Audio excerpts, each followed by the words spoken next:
Sebagai alat interaksi verbal, bahasa dapat dikaji secara internal maupun secara eksternal. Secara internal, kajian bahasa dilakukan terhadap struktur internal bahasa itu, mulai dari struktur fonologi, morfologi, sintaksis, sampai struktur wacana. Secara eksternal, kajian bahasa berkaitan dengan hubungan bahasa itu dengan faktor-faktor atau hal-hal yang ada di luar bahasa, seperti faktor sosiologi, psikologi, etnis, seni, dan sebagainya. Dari segi kajian eksternal bahasa bisa melahirkan disiplin baru, yang merupakan kajian antara dua bidang ilmu atau lebih. Contoh, sosiolinguistik. Sosiolinguistik ini merupakan kajian antara sosiologi dan linguistik. Psikolinguistik merupakan gabungan antara kajian psikologi dan linguistik. Pembelajaran bahasa sebagai salah satu masalah kompleks manusia, selain berkenaan dengan masalah bahasa, juga berkenaan dengan masalah kegiatan berbahasa. Sedangkan kegiatan berbahasa itu bukan hanya berlangsung secara mekanik, tetapi juga berlangsung secara mentalistik. Artinya, kegiatan berbahasa itu berkaitan juga dengan proses atau kegiatan mental. Oleh karena itu, dalam kaitan dengan pembelajaran bahasa, studi linguistik perlu dilengkapi dengan studi antardisiplin antarlinguistik dan psikologi, yang lazim disebut psikolinguistik. Untuk memahami dengan lebih baik apa psikolinguistik itu, perlu dahulu dibicarakan apa studi psikologi dan apa studi linguistik. Psikologi.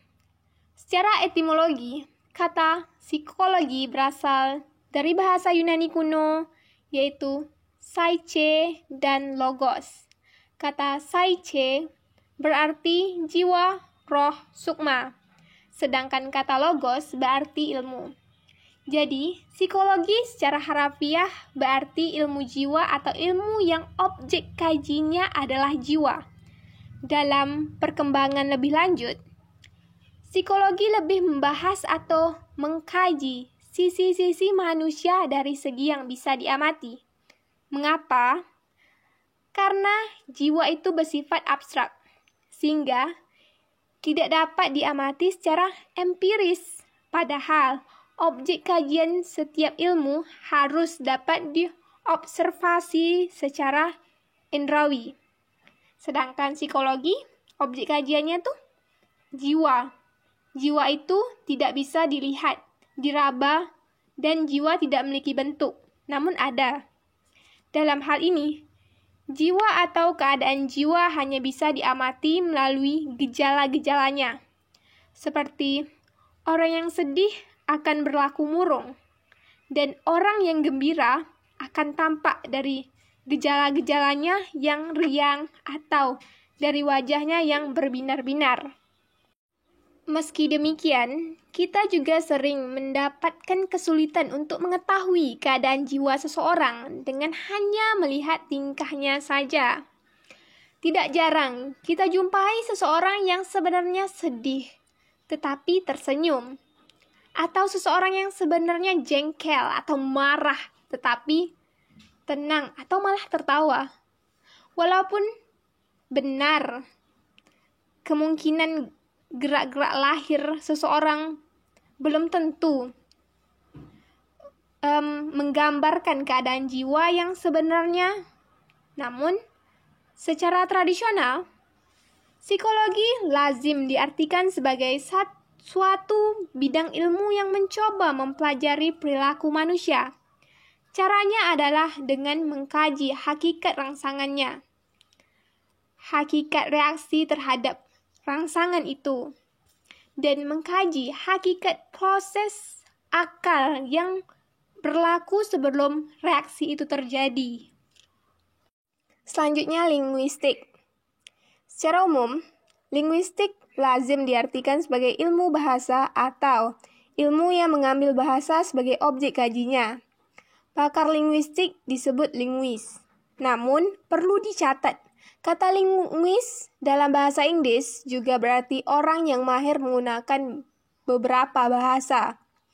Selain bermakna pakar linguistik, seorang linguis mempelajari bahasa bukan dengan tujuan utama untuk mahir menggunakan bahasa itu, melainkan untuk mengetahui secara mendalam mengenai kaedah-kaedah struktur bahasa, serta dengan berbagai aspek dan segi yang menyangkut bahasa itu.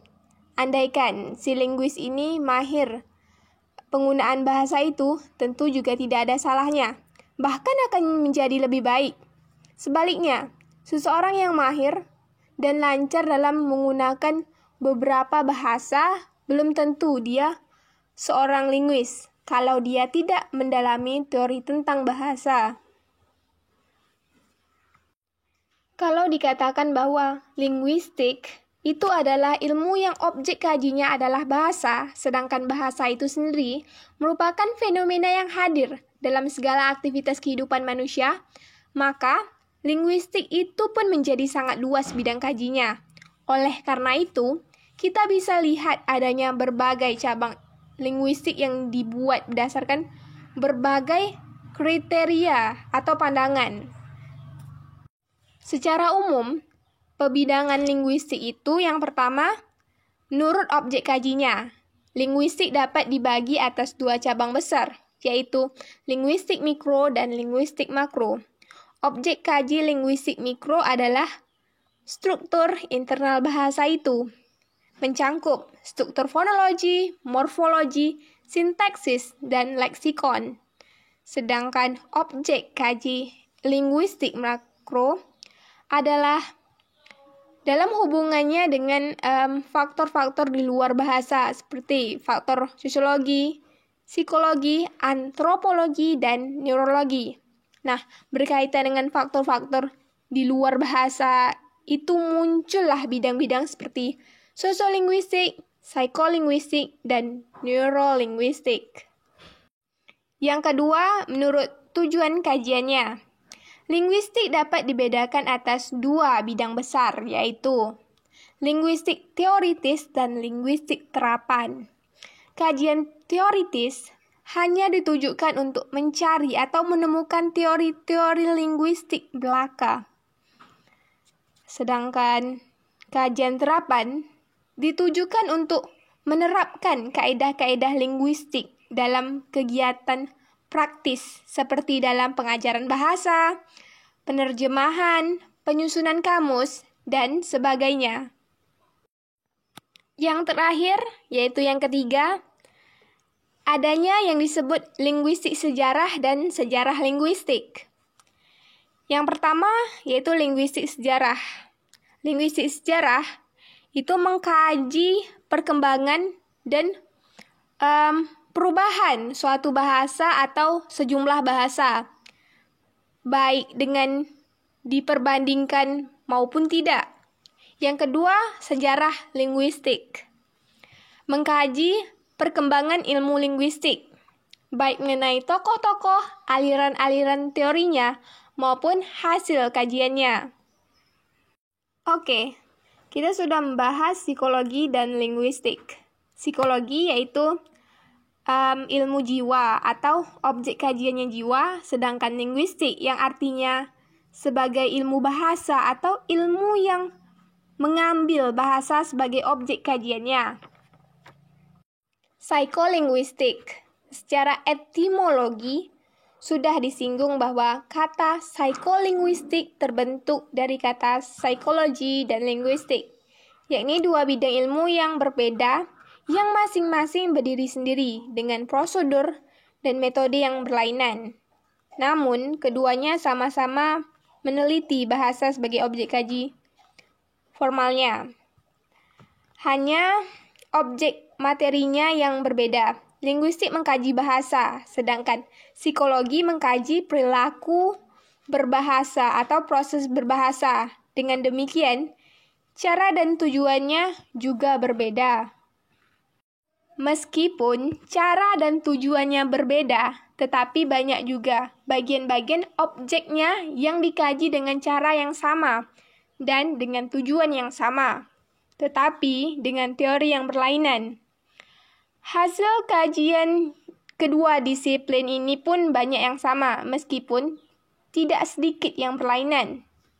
Karena itulah, telah lama dirasakan perlu adanya kerjasama di antara kedua disiplin ini untuk mengkaji bahasa dan hakikat bahasa. Dengan kerjasama kedua disiplin ini diharapkan akan diperoleh hasil kaji yang lebih baik dan lebih bermanfaat. Pada awalnya, kerjasama antar kedua disiplin itu disebut linguistic psychology, dan ada juga yang menyebut psychology of language. Kemudian, sebagai hasil kerjasama yang lebih baik, lebih terarah, lebih sistematis di antara kedua ilmu itu, lahirlah satu disiplin ilmu baru yang disebut psikolinguistik sebagai ilmu antar disiplin, antar psikologi dan linguistik. Psikolinguistik mencoba menguraikan proses-proses psikologi yang berlangsung jika seseorang mengucapkan kalimat-kalimat yang didengarnya pada waktu berkomunikasi, dan bagaimana kemampuan berbahasa itu diperoleh oleh manusia. Maka, secara teoritis, tujuan utama psikolinguistik adalah mencari satu teori bahasa yang secara linguistik bisa diterima dan secara psikologi dapat menerangkan hakikat bahasa dan pemerolehannya. Dengan kata lain, psikolinguistik mencoba menerangkan hakikat struktur bahasa dan bagaimana struktur ini diperoleh, digunakan pada waktu berurut, dan pada waktu memahami kalimat dalam perurutan itu. Gimana materinya? Paham kan? Jangan lupa subscribe, karena akan ada video-video menarik yang akan